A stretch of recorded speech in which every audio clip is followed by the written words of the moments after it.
Awards. I liked Mr. Tishman's speech, but I have to admit, I kind of zoned out a little during some of the other speeches. I tuned in again as Miss Rubin started reading off the names of the kids who'd made the high honor roll because we were supposed to stand up when our names were called. So I waited and listened for my name, and she went down the list alphabetically. Reed Kingsley, Maya Markowitz, August Pullman. I stood up. Then, when she finished reading off the names, she asked us all to face the audience and take a bow, and everyone applauded. I have no idea where in that huge crowd my parents might be sitting. All I could see were the flashes of light from people taking photos and parents waving at their kids. I pictured Mom waving at me from somewhere, even though I couldn't see her.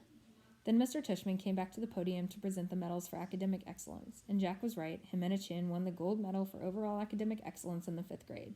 Charlotte won the silver. Charlotte also won a gold medal for music. Amos won the medal for overall excellence in sports, which I was really happy about because ever since the nature retreat, I considered Amos to be like one of my best friends in school. But I was really thrilled when Mr. Tishman called out Summer's name for the gold medal in creative writing. I saw Summer put her hand over her mouth when her name was called, and when she walked up onto the stage, I yelled, "Woohoo, Summer!" as loudly as I could, though I don't think she could hear me. After the last name was called, all the kids who'd just won awards stood next to each other on stage, and Mr. Tishman said to the audience, "Ladies and gentlemen, I am very honored to present to you this year's Beecher Prep School Scholastic Achievers. Congratulations to all of you." I applauded as the kids on stage bowed. I was so happy for Summer. "The final award this morning," said Mr. Tishman, after the kids on stage had returned to their seats, "is the Henry Ward Beecher Medal to honor students who have been notable or exemplary in certain areas throughout the school year. Typically, this medal has been our way of acknowledging volunteerism or service to the school. I immediately figured Charlotte would get this medal because she organized the coat drive this year, so I kind of zoned out a bit again. I looked at my watch, 10:56. I was getting hungry for lunch already. Henry Ward Beecher was, of course, the 19th century abolitionist and fiery sermonizer for human rights, after whom this school was named," Mr. Tishman was saying when I started paying attention again. While reading up on his life in preparation for this award, I came upon a passage that he wrote that seemed particularly consistent with the themes I touched on earlier, themes I've been ruminating upon all year long. Not just the nature of kindness, but the nature of one's kindness, the power of one's friendship, the test of one's character, the strength of one's courage. And here, the weirdest thing happened. Mr. Tishman's voice cracked a bit, like he got all choked up.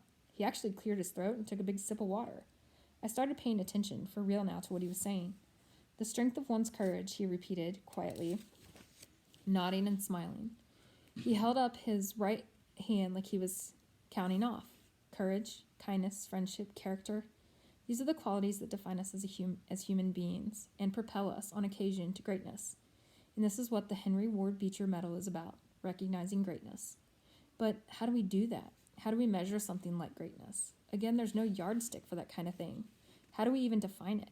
Well, Beecher actually had an answer for that. He put on his reading glasses again, leafed through a book, and started to read. "Greatness," wrote Beecher, "lies not in being strong, but in the right using of strength. He is the greatest whose strength carries up the most hearts." And again, out of the blue, he got all choked up.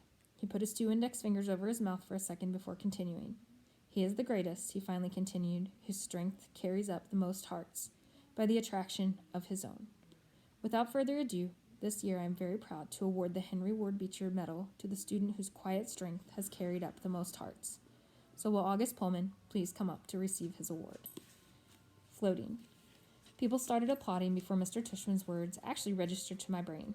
I heard Maya, who was next to me, give a little happy scream when she heard my name, and Miles, who was on the other side of me, patted my back. "Stand up, get up," said all the kids around me, and I felt lots of hands pushing me upward out of my seat, guiding me to the edge of the row, patting my back, high-fiving me. So beautiful. "Way to go, Augie. Nice going, Augie." I even started hearing my name being chanted. "Augie, Augie, Augie." I looked back and saw Jack leading the chant, fist in the air, smiling and signaling for me to keep going.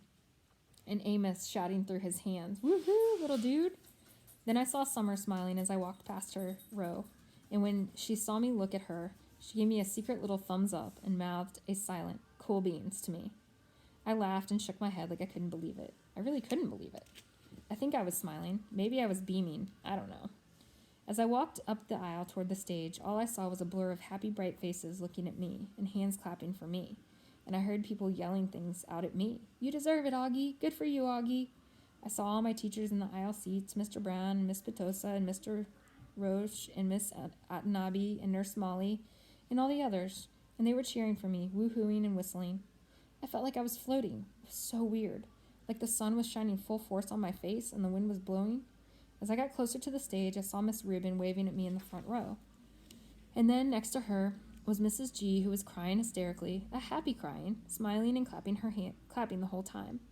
And as I walked up the steps to the stage, the most amazing thing happened. Everyone started standing up. Not just the front rows, but the whole audience suddenly got up on their feet, whooping, hollering, clapping like crazy. It was a standing ovation, for me. I walked across the stage to Mr. Tushman, who shook my hand with both his hands and whispered in my ear, "Well done, Augie." Then he placed the gold medal over my head, just like they do in the Olympics, and had me turn to face the audience. It felt like I was watching myself in a movie almost, like I was someone else.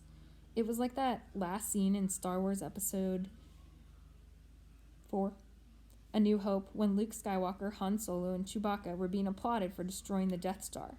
I could almost hear the Star Wars theme music playing in my head as I stood on the stage. I wasn't even sure why I was getting this medal, really. No, that's not true. I knew why. It's like people you see sometimes, and you can't imagine what it would be like to be that person, whether it's somebody in a wheelchair or somebody who can't talk. Only, I know that I'm that person to other people, maybe to every single person in that whole auditorium. To me, though, I'm just me, an ordinary kid. But hey, if they want to give me a medal for being me, that's okay. I'll take it. I didn't destroy a Death Star or anything like that, but I did just get through the 5th grade, and that's not easy, even if you're not me. Pictures. Afterward, there was a reception for the 5th and 6th graders under a huge white tent in the back of the school. All the kids found their parents, and I didn't mind at all when Mom and Dad hugged me like crazy, or when Via wrapped her arms around me and swung me left and right about 20 times. Then Papa and Tata hugged me, and Aunt Kate, and Uncle Po, and Uncle Ben, everyone kind of teary-eyed and wet-cheeked.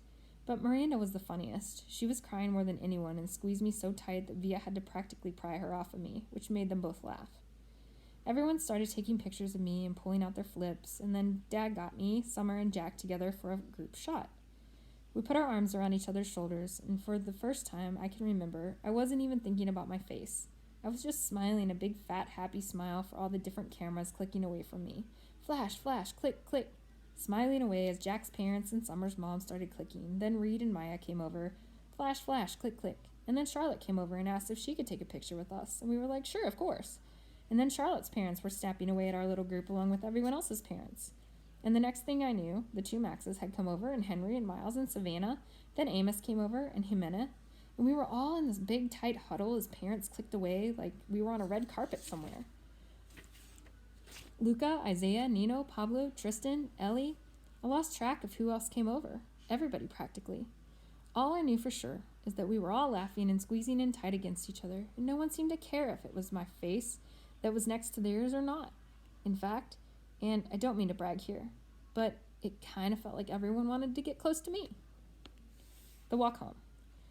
We walked to our house for cake and ice cream after the reception. Jack and his parents and his little brother Jamie, Summer and her mother, Uncle Po and Aunt Kate, Uncle Ben, Tata and Papa, Justin and Via and Miranda, Mom and Dad. It was one of those great June days when the sky is completely blue and the sun is shining, but it isn't so hot that you wish you were on the beach instead. It was just the perfect day. Everyone was happy. I still felt like I was floating, the Star Wars hero music in my head. I walked with Summer and Jack, and we just couldn't stop cracking up. Everything made us laugh. We were in that giggly kind of mood where all someone has to do is look at you and you start laughing. I heard Dad's voice up ahead and looked up. He was telling everyone a funny story as they walked down Amesfort Avenue. The grown-ups were all laughing too. It was like Mom always said, Dad could be a comedian. I noticed Mom wasn't walking with the group of grown-ups, so I looked behind me. She was hanging back a bit, smiling to herself, like she was thinking of something sweet. She seemed happy. I took a few steps back and surprised her by hugging her as she walked. She put her arm around me and gave me a squeeze. Thank you for making me go to school, I said quietly. She hugged me close and leaned down and kissed the top of my head. Thank you, Augie, she answered softly. For what? For everything you've given us, she said. For coming into our lives. For being you. She bent down and whispered in my ear, "You really are a wonder, Augie. You are a wonder." The end. I hope you guys enjoyed this book. I know some of you read it last year, but for those of you who were sharing this with me for your first time through, there's obviously a movie, which is very, very good. It is a very good adaptation of this book, so feel free to watch the movie as well. And we will start a new read aloud next week. So I hope you enjoyed the book.